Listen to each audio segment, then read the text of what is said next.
Hello everyone and welcome back to Always Watching. Today I'm continuing my coverage of the Tribeca Film Festival with the film HoneyJoon. So briefly, HoneyJoon follows June, a young woman who travels with her mother Lela to a romantic island to pay respects to her late father. This was a really thoughtful film about generational divide and the meaning of life. I thought the film was exceptionally acted and beautifully shot. It takes place on a remote island filled with honeymooners. People come here to make great memories and they are here to relive them. Whereas June sees this as an opportunity to reminisce and really look back on the good times with her father, her mother sees it as an opportunity to grieve and cry. I think depending on the generation or the culture you grew up in, people grieve in different ways. June's mother grew up in an era and a culture where life is really viewed as something to get through and happiness is a luxury. You have a set of responsibilities you have to fulfill, mostly to others, and if you're lucky, you have enough time to enjoy yourself. In contrast, her daughter feels like life is meant to be lived to the fullest. Because their approach to life is so different, they often misinterpret one another. The way June approaches life is unfathomable to her mother. She is waiting for this moment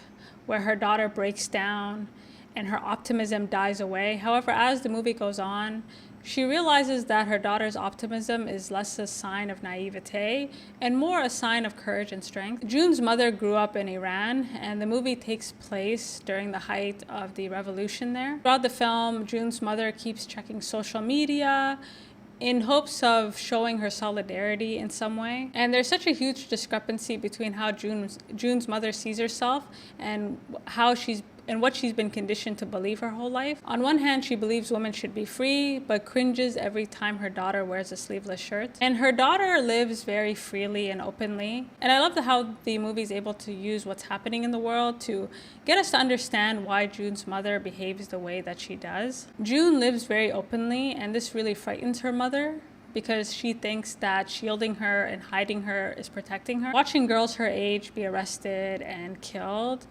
is giving June's mother a lot of anxiety, and you can see that by the way she's constantly monitoring her outfits. Lela and June's trip is disrupted by a very friendly but lonely tour guide who's taking care of his grandmother, whose memory is slowly fading. And like June and Lela, he's going through a very tough time. He's in limbo. He doesn't really know what to do with himself. And I love how the movie only focuses on 3 characters, because the tour guide is almost a blend of the mother-daughter in the way that he's able to grieve. He's very open and vulnerable to them about his circumstances, and as a result, they open up to him. When you're taking care of someone who is dying, you can end up becoming trapped inside yourself, and it's hard to approach the future optimistically when you're so close to death, because all you can think about is how much time you have left. And when Lela and her daughter shows up, he sees it as an opportunity to almost come alive again and stop looking at the future as something to dread and instead something to maybe look forward to. June's father died of cancer,